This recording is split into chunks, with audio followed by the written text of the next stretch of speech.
मित्रांनो, सर्वांना जय जिजाऊ. सध्या सोशल मीडियावर जी काही ट्रॅफिक जाम होते आहे, तर ती सध्या अजित पवार आणि पार्थ पवार किंवा पवार घराण्याच्या बातम्यामुळे एक राजकारणातील जादूगर कुटुंब म्हणून पवार फॅमिलीची गेल्या अनेक पिढ्यांपासून ओळख आहे. म्हणजे अ, ही काही साधी सरळ सोपी गोष्ट नाही, की आजोबा पासून तर थेट पंतू पर्यंत ही जी काही राजकारणाची पिढी आणि जी काही सत्ता सातत्याने याच घराण्यामध्ये आहे, तर ही साधी सरळ सोपी गोष्ट नाही. कारण तुम्हाला आम्हाला साधं ग्रामपंचायतचं सदस्य जरी व्हायचं असलं, तर 2 एकराला तुम्हाला आम्हाला चुना लावावं लागते. त्यातही तुम्ही निवडून येसाल, नाही येसाल हा नंतरचा प्रश्न. मात्र 2-3 एकर गमावल्याशिवाय आपल्याला साधं ग्रामपंचायतचं सदस्यही होता येत नाही. आणि इथे पिढ्यानपिढ्या सत्ता एकाच कुटुंबात आहे. बापानं 70,000 कोटी पचवले आणि मुलानं 1500 कोटीचा घोटाळा केला. आणि आता भाऊबंदांनी पुन्हा एक नवीन रेकॉर्ड लावला, की 1800 कोटीची सरकारी जमीन फक्त 300 कोटी रुपयात लागली आणि ती केवळ 500 रुपयाच्या स्टॅम्प पेपरवर. म्हणजे आहे ना एक चमत्कारिक डील. म्हणजे साधं तुम्हाला 28 दिवसाचं मोबाईलचं रिचार्ज जरी करायचं असलं तर तीनदा तीनदा विचार करावा लागतो. एखादं काही साधं खरेदी करायचं असलं तर 1760 आपण वेबसाईट चालतो, की एखाद्यावर एखादी सूट आहे का? आणि तिथं कुठं सूट मिळत नाही तेव्हा नाईलाजाने आपल्याला एखादी ती वस्तू घ्यावी लागते. मात्र इथं 2 दिवसात ही डील पूर्ण होते. म्हणजे सामान्य माणसाला साधं मुद्रा लोन जरी घ्यायचं असलं तर त्या बँकेच्या चक्रा मारू मारू त्याच्या चपला फाटतात, तरी मुद्रा लोन काही भेटत नाही. त्याचा व्यवसाय जाग्यावरच बसतोय. मात्र दादांच्या मुलांची ही जी काही कंपनी आहे, की त्या कंपनीचं नाव ॲमेडिया एंटरप्राइजेस कंपनीला ती विकली गेली आणि मुळात ही कंपनी LLP आहे. म्हणजे काही मला वाटतं ती लिमिटेड लायबिलिटी पर्सन असं काहीतरी त्या कंपनीचा लॉंग फॉर्म होत असावा. म्हणजे कंपनी ऍक्ट नुसार ज्या कंपन्या रजिस्टर होत असतात, तर ही साधी सरळ नोंदणी केलेली कंपनी असते. आणि तुम्हाला जर एखादी कंपनी रजिस्टर करून घ्यायची म्हटलं, तर कमीत कमी तुम्हाला ती कंपनी रजिस्टर करायसाठी 50,000 ते 1,00,000 रुपये CA ला द्यावे लागतात.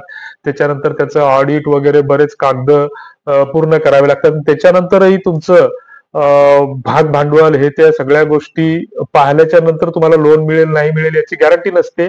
मात्र ह्या कंपनीला केवळ 1,00,000 रुपये भांडवल असलेल्या कंपनीला 300 कोटी रुपयाच्या जमीन खरेदीचा व्यवहार पूर्ण होतो. म्हणजे तीही 1800 कोटी रुपयाची मुळात असलेली जमीन बाजारभावाप्रमाणे ती फक्त 300 कोटी रुपयामध्ये खरेदी केली जाते. म्हणजे हे सगळं चमत्कारिक वाटतं. म्हणजे असं म्हणतात, की बा जे काही पहिल्यांदा माणसावर जे काही संस्कार घडत असतात, तर ते आई-वडिलांकडून येत असतात आणि त्याच्यानंतर मग आपण शाळेत शिकत असतो आणि मग आपल्या मुलांवर चांगले संस्कार व्हावे म्हणून आपण चांगल्या महागड्या शाळेत वर्षाची 50,000-50,000 रुपये फी भरून आपण त्याला संस्कारासाठी त्या शाळेमध्ये घालत असतो, शिकण्यासाठी त्या शाळेमध्ये घालत असतो. परंतु दादाच्या मुलाला जे काही संस्काराचे कडू मिळालेले आहेत, तर ते असं म्हणतात, की हाकेंनी त्याबद्दल आरोप केलेला आहे, की हे बालवयातच मिळाले.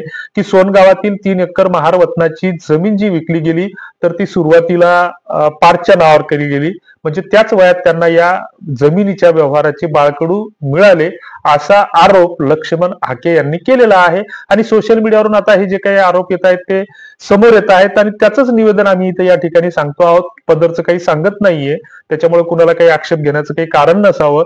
आणि मग अशा स्थितीमध्ये आपण आपल्या मुलावर पैसे देऊन संस्कार करत असताना दादांच्या मुलावर नक्कीच महागड्या शाळेमध्ये शिक्षण झालेलं असावं आणि मग शिक्षण झाल्याच्या नंतर ते संस्कार देण्यामध्ये जर त्यांना प्रामाणिकपणा, नैतिकता, इमानदारी ह्या गोष्टी जर शिकवल्या गेल्या नसतील, तर हे इथल्या शिक्षण व्यवस्थेचं दुर्दैव म्हणायला हरकत नसावी. आता महार वतन म्हणजे काय, की ब्रिटिश काळापासून महार समाजाला जी सेवाबद्दल जमीन दिलेली होती, तर ती 1958च्या बॉम्बे वतन उन्मूलन कायद्याने ती सरकार जमा झाली, म्हणजे सरकारची झाली. आणि मग ती जमीन सरकारची झालेली ती विकताही येत नाही किंवा कुणाला हस्तांतरित म्हणजे ट्रान्सफरही करता येत नाही किंवा जसं आपण बक्षीसपत्र वगैरे देत असतात तसं काही करता येत नाही. मात्र इथे या पॉवर ऑफ अटर्नीने एक जादू केली, की पार्कची कंपनी की जिच्यामध्ये 99% शेअर्स हे त्यांचे आहेत आणि बापाने न खाऊंगा न खाणे दूंगा म्हणून 70,000 कोटींचा घोटाळा पचवला. हे तुम्हाला आठवत असेल, पहाटेचा शपथविधी तुम्हाला आठवत असेल. ज्या दिवशी दुसऱ्यांदा शपथविधी होत होता त्याच दिवशी रात्री आदल्या रात्री समृद्धी महामार्गावर एका लक्झरी बसचा ऍक्सिडेंट झाला होता, अपघात झाला होता आणि 25 जणांचा त्याच्यामध्ये जळून कोळसा झाला होता. ही अपघाताची बातमी तुम्हाला आठवत असेल तर आठवून पहा. आणि सगळा महाराष्ट्र शोकसागरात बुडाला होता की आता याचे अंत्यसंस्कार कुठे करायचे, नेमके सामूहिक करायचे की आपापल्या गावी नेऊन करायचे. आणि गावी न्यायचं म्हटलं तर ती जी काही मृत्युमुखी पडलेली जी काही ही होती तर त्यांचं काहीच कुठलाच अवयव सापडत नव्हता. आणि मग अशा स्थितीमध्ये त्यांचे एका ठिकाणी अंत्यसंस्कार केले गेले. आणि दुसरीकडे दादांचा दुसऱ्यांदा शपथविधी होत होता. म्हणजे सत्ता ही ऐन केन प्रकारे आपल्याकडे आणि आपल्याच घरात असली पाहिजे, हा याच्या मागचा उद्देश असावा. आणि मग हे 70,000 कोटी पासून दादाला साधा डेकर सुद्धा आलेला नाही. आणि ज्यावेळेस शेतकरी एखाद्या सभेमध्ये कर्जमाफीवर दादा बोला अशी मागणी करतो किंवा आवाज करतो तर त्यावेळेस त्यांना दादाच्या ताफ्यातील पोलीस त्या शेतकऱ्यांना उचलतात, पकडतात आणि स्वतःच्या ताब्यात घेतात. नंतर त्यांच्यावर गुन्हा दाखल होतो, नाही होतो किंवा प्रतिबंधात्मक कारवाई होते याच्या कुठे बातम्या येत नाहीत. मात्र दादा हिशोब सांगतात की 8 लाख कोटीचं बजेट, मग त्याच्यातले 4 लाख वेतनावर कसे खर्च होतात, 4 लाखात आम्हाला कशी कसरत करावी लागते, हे सगळं दादा मग समजावून तुम्हाला आम्हाला अतिशय सोप्या भाषेमध्ये सांगतात. अजित दादा पवार हे सध्या महाराष्ट्राचे उपमुख्यमंत्री आहेत आणि राज्याचे अर्थमंत्री सुद्धा आहेत आणि राष्ट्रवादी काँग्रेसचे म्हणजे फुटलेल्या राष्ट्रवादी काँग्रेसचे ते प्रमुख नेते आहेत. मात्र या नेतेगिरीचा प्रवास करत असताना आतापर्यंत त्यांच्यावर अनेक घोटाळ्यांचे आरोप झाले आहेत, ज्यातील अधिकृत तपास आणि क्लीन शीट ही त्यांना बऱ्याचदा मिळालेली आहे. मात्र त्यांच्याविषयीचा जो काही राजकीय वाद आहे तर तो अजूनही कायम आहे.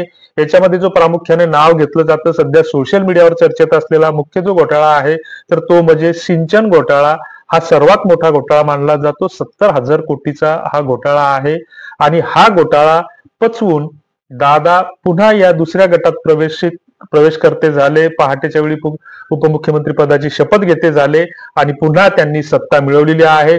त्याच्या आधी 1999 2001 या कालावधीमध्ये जे काही इरिगेशन स्कॅम झालेला आहे म्हणजे महाराष्ट्र सिंचन घोटाळा, तर अजितदादा पवार त्यावेळेस हे जलसंपदा मंत्री होते. 17च्या दरम्यान महाराष्ट्र राज्य बँक म्हणजे MSCB घोटाळा हाही चर्चेत आला होता.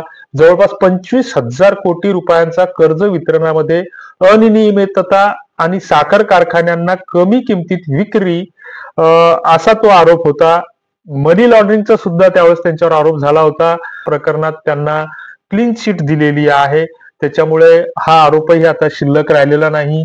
दुसरीकडे पुन्हा माहिती व जनसंपर्क विभाग जो आहे, इन्फॉर्मेशन अँड पब्लिसिटी डिपार्टमेंट घोटाळा जो आहे तर फडणवीस सरकारच्या काळामधला हा घोटाळा आहे. 2014 ते 19 या कालावधीमध्ये 500 कोटी रुपयांच्या जाहिरातीमध्ये अनियमितपणा असल्याचा आरोप होता. आणि या सगळ्या घोटाळ्यांच्या मग चौकशा होतील, त्याच्यावर कमिट्या नेमल्या जातील, त्यांचा 1-2 महिन्यात अहवाल येईल. तोपर्यंत दररोज एक नवीन नवीन प्रकरण समोर आलेलं असेल आणि हे सगळे घोटाळे आम्ही विसरलेले असतील आणि मग यांना क्लीन चिट मिळालेली असेल. तोपर्यंत हे राजकारणाची सत्ता भोगून 7 पिढ्यांची तरतूद करून मोकळे झालेले असतील. तुम्हाला याबद्दल काय वाटतं ते कॉमेंट बॉक्समध्ये नक्की कळवा. धन्यवाद.